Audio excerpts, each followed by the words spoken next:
Começando a conversa de redação, participação do Eduardo Costa, do Júnior Moreira e do sociólogo Luiz Flávio Sapori.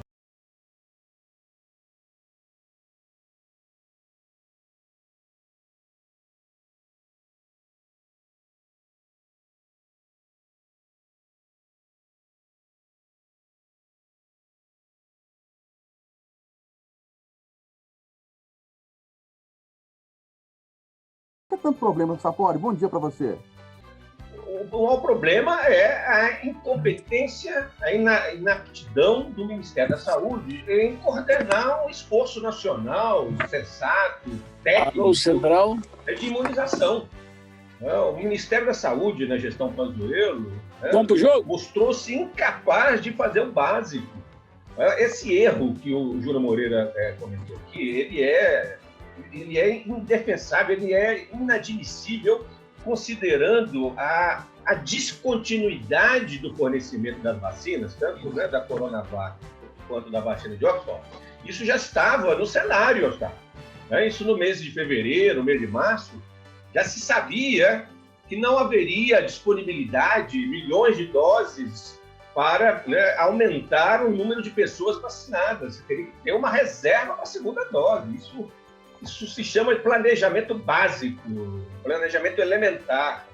Então, como bem disse o Júnior Moreira, estamos pagando o preço dessa inapetência, dessa incompetência, mais um erro grave do Ministério da Saúde, o que justifica, inclusive, a CPI da pandemia, a CPI da Covid, mais do que nunca, ela vai ter elementos materiais para trabalhar. E, como bem também, reforçando o argumento do Júnior Moreira, as prefeituras que não seguiram a instrução do Ministério da Saúde é que vão se dar bem. Parece, Júnior Moreira, se eu não estou enganado, é o caso da Prefeitura de Belo Horizonte, né? Parece que, mais uma vez, a gestão Calil acertou. Parece que, pelo menos, Belo Horizonte fez a sua reserva de segunda dose. Aí nós estamos falando da segunda dose, principalmente da Coronavac, hein, pessoal? É isso que é importante, é claro. É essa vacina, a falta dessa vacina, que pode se constituir no maior problema, porque a segunda dose da Coronavac, vamos lembrar, né, Eustáquio? Ela é aplicada 28 dias depois da primeira dose. Eduardo Costa, não era uma conta básica? Por exemplo, você recebe 100 mil doses. Cada pessoa tem que ser imunizada com 2 doses, ou seja, você vai vacinar 50 mil pessoas. É um raciocínio básico, né? Bom dia para você. Bom dia para todo mundo. Mas na empolgação para mostrar serviço, o que pensaram os burocratas de Brasília? A gente pede para desovar a vacina, todo mundo primeira dose, que cria um número, de X vacinados no Brasil e causa uma boa impressão. Só que sem logística, sem estrutura, não há sucesso em nada na vida, E deu no que deu. Eu reitero as críticas aí dos colegas, confirmo a suspeição do Sapori de que, de fato, Belo Horizonte tem vacina para a segunda dose e quero aproveitar para reiterar, mais uma vez, para todo mundo, a segunda dose é fundamental. Ainda que demore um pouquinho além dos 28 dias no caso da Coronavac, 2 ou 3 meses no caso da BioNTech, os especialistas insistem, vacine-se com 2 doses. Pois é, eu listei alguns problemas nesse processo de vacinação aqui contra a Covid, ainda tem esse, As pessoas não estão indo tomar a segunda dose quando a vacina estava disponível, Bom, e o ministro da Casa Civil, Luiz Eduardo Ramos, admite que tomou escondido a vacina contra o coronavírus. E o ministro da Economia, Paulo Guedes, pede desculpas por ter afirmado que os chineses fabricaram a doença. Ô Eduardo, o ministro Luiz Eduardo Ramos disse que tomou escondido por orientação do Palácio do Planalto, que é, na pessoa do presidente Jair Bolsonaro, contra ou tem restrições à vacinação. Primeiro eu quero dizer que se convidado a participar de uma reunião daquela dos ministros do Bolsonaro, eu não topo não, faço isso. Isso é o circo dos horrores, que quando a gente fica sabendo, sai fora. Mas para mim são 2 falas muito diferentes. Primeiro, a fala do general Ramos. Me parece algo respeitoso, sereno, tranquilo. Se o chefe dele, Eustáquio, insiste em deixar a dúvida no ar, ele não foi eleito. O general Mourão, que é o vice Bolsonaro, foi eleito e disse tranquilamente, tomei a vacina. Pronto. O Ramos não pode fazer isso. Então ele foi discretamente, mas não foi escondido. O ministério dele já explicou. Foi lá, tomou a vacina. E o melhor é o que ele diz na reunião, de uma forma descontraída, sem saber que estava sendo filmado. Eu não quis publicizar, mas eu quis me vacinar, porque eu tenho uma esposa linda, eu tenho 2 netinhos que eu amo, eu gosto da vida. E disse mais, eu quero que o presidente vacine, porque nós não podemos perder o presidente. Então, para mim, a fala do Ramos não tem reparo. Não tem reparo. Ele não disse nada novo, que o presidente não é chegado na vacina e tal. Agora, o Guedes aí é duro, porque a gente que torce tanto, eu que torço tanto por ele, para que ele segure a onda da economia, e não fez umas mexidas no Ministério para poder agradar e acalmar o Legislativo.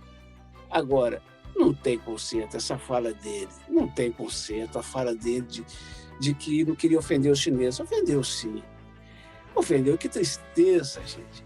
E o que é pior, hein? Ele cometeu um erro crasso ali ao levantar a bola dos americanos, dizer que os chineses criaram.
Tá, gente?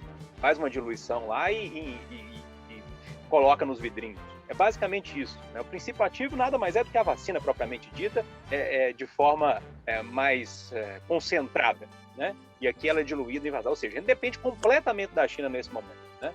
Se for lá da Coronavac, são 8 em cada 10. Aí tem as 2 doses aplicadas lá da AstraZeneca e tudo vem de lá. Aí o cara consegue arrumar mais um problema e o embaixador da China já reclamou, né? Foi para a imprensa já reclamando e, né, vocês dependem da gente. Enfim, nesses casos acho que era melhor ficar calado mesmo. O Eduardo tem razão. Sobre a fala do Eduardo Ramos, eu só tenho uma coisa a acrescentar no que o Eduardo Costa disse. Ele explicitou, né, nessa fala dele uma coisa muito grave do presidente Bolsonaro, né? Além de não tomar a dose, ele orienta as pessoas a não tomarem. Isso é grave. Ele não tomar, beleza, ele assume o risco. Agora, pressionar e constranger o primeiro escalão do governo a não tomar...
News, tá? Criando notícia falsa. Lamento ouvir expectativa, mas a gente tem que colocar as palavras corretas.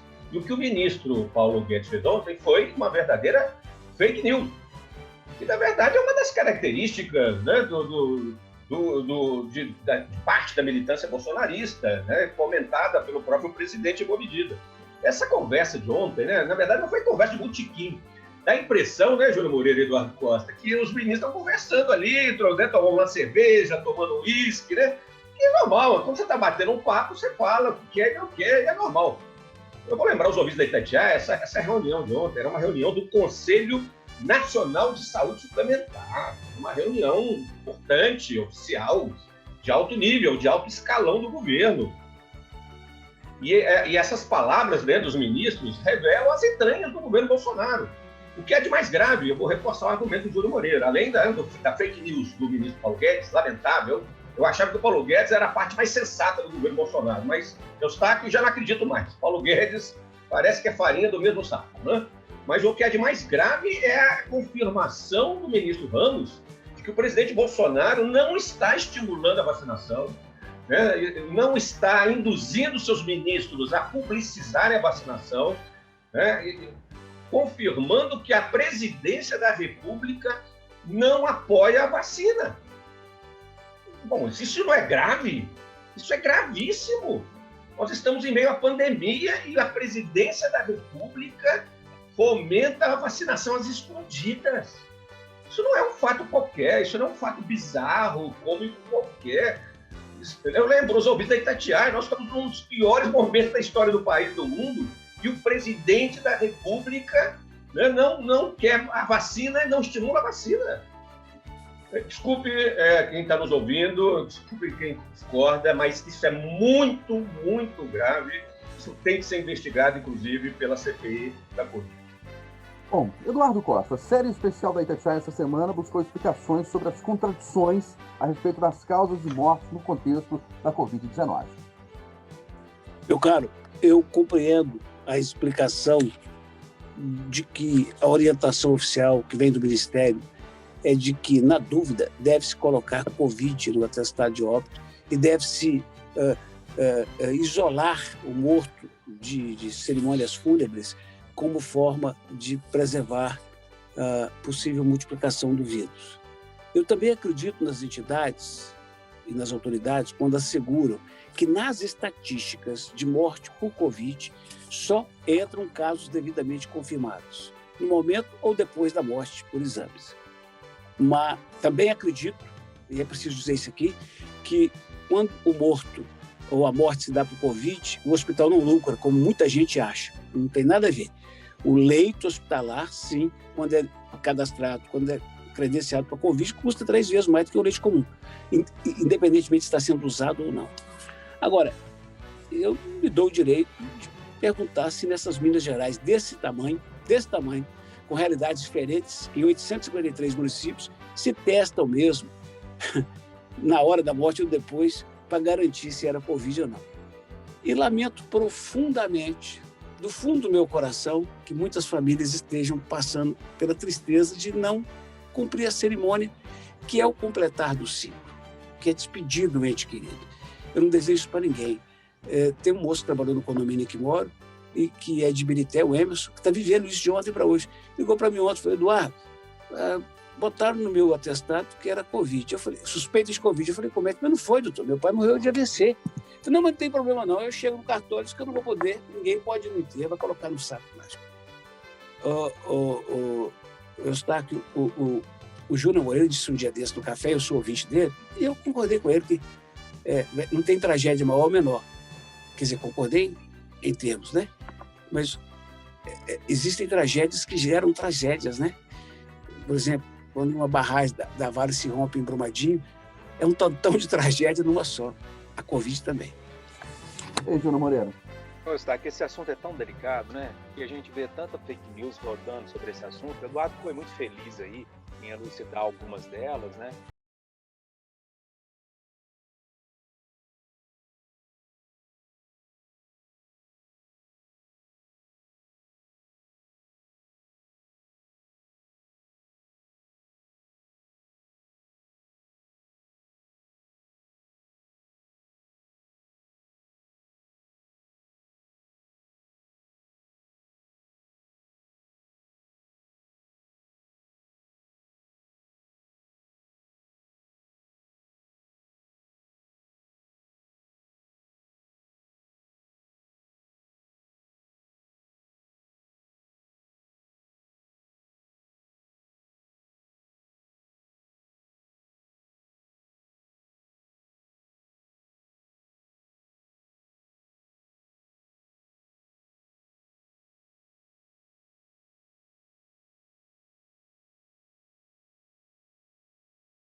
morreu, ela precisa ser enterrada nesse protocolo.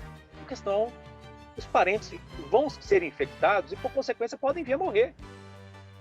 Se tem uma suspeita de Covid, eu também entendo. Porque se tem uma suspeita, pode ser que aquela pessoa esteja com Covid, passe Covid para as outras pessoas. O problema nisso tudo, na questão de quem está com suspeita, e aí é o grande problema, que a gente vê as pessoas reclamando, ou seja, teve, igual o Eduardo citou o exemplo, meu pai teve um AVC, e aí ele ficou talvez na ala de Covid, ou teve contato com alguém de Covid, então ele entra como suspeito. Se a gente tivesse rapidez nos testes, isso seria resolvido. Pelo menos a prioridade para quem morreu. Olha, a pessoa morreu agora, faz o teste, já dá ali a indicação se tem ou se não tem Covid, se foi ou não foi Covid, e aí você libera o corpo.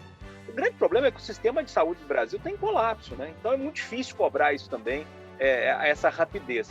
Mas o grande problema nessa história toda é a rapidez na entrega de um teste, principalmente das pessoas que morreram. Porque aí você consegue separar as pessoas que realmente precisam ser enterradas nesse protocolo, que é horrível, concordo, e das pessoas que precisam ser enterradas sem o protocolo, né? Eu acho que é a grande conclusão que eu posso tirar dessa história toda. Se realmente a gente tivesse uma rapidez na entrega desses testes, a gente não teria toda essa confusão e pessoas sofrendo como estão sofrendo por enterrar entes queridos que nem sempre estão com Covid, mas enterrados, e depois descobrem que não aquela pessoa não estava com Covid e precisou fazer esse protocolo que é tão doloroso para nós, né? Ô, Sapori, o Júnior tocou nessa questão da testagem. A gente imaginava que tínhamos superado esse problema lá do início da pandemia, né? A falta de teste. Porque a gente está falando de problema de vacinação, que já é uma outra etapa, mas, poxa, voltamos nesse problema da dificuldade da testagem. Mas a gente tem que entender também, como bem disse o Bruno Moreira, a escala do problema. Nós não estamos falando de 2, 3 mortes por dia, né? De 3 ou 4 pessoas internadas em CTI ou em UTI com suspeito de Covid. Nós estamos falando de dezenas, centenas. O sistema público de saúde, o sistema privado de saúde, né, estão vivendo à beira sempre do colapso. Então, é uma situação extraordinária, é uma situação atípica. E nós estamos testemunhando como o Sistema Único de Saúde tem dado conta do recado, apesar, né, da gravidade da situação. Mesmo com os atrasos, e eu posso reconhecer essa crítica, que tanto o Eduardo como o Bruno Moreira estão fazendo, é correta, as famílias sofrem. É triste, eu não queria me colocar na posição, tivemos amigos, né, nós conhecemos parentes e amigos que perderam entes queridos e não puderam velar os corpos, e é algo impensável, triste, muito doloroso. Mas, de novo, nós estamos vivendo uma tragédia pública, uma tragédia mundial. Nós estamos vivendo uma das piores pandemias da história. Infelizmente, a gente tem que dar conta disso, a ficha tem que cair. Nós não estamos numa situação de normalidade. É uma situação muito diferente, por isso que os protocolos da saúde são rígidos e compreensíveis e defensáveis. Se há suspeita de Covid, mesmo que o parente diga, não, foi AVC, foi um problema cardíaco, se coloca como suspeita de Covid, não, infelizmente tem que seguir um protocolo para evitar a disseminação do vírus. Tem que ter restrições de velório, sim. Lamento, é doloroso, é difícil, mas o momento é extraordinário. A gente tem que ter clareza disso. E para finalizar, Flávio, a reportagem da Itatiaia, essa matéria especial muito bem feita, parabenizo mais uma vez não só a Mônica Miranda, mas o jornalista da Itatiaia, que é uma matéria esclarecedora, que confirma o seguinte: não tem fundamento a suspeita de que os números da Covid no Brasil estão inflados. Isso é fake news. Não tem qualquer fundamento a suspeita de que tem gente ganhando dinheiro com os números inflados de Covid. Não tem fundamento as suspeitas de que estão querendo e que estão conspirando contra o governo Bolsonaro, inflando os números de morte pelo Covid. Não, nós estamos vivendo as contradições de um momento difícil, de um sistema de saúde à beira do colapso, e essas desincronias dos números são normais, são absolutamente compreensíveis. Em linhas gerais, o drama das famílias é difícil, é muito doloroso, mas, volto a dizer, nós estamos num dos piores momentos da nossa vida. Final do Jornal da Itatiaia, primeira edição desta quarta-feira.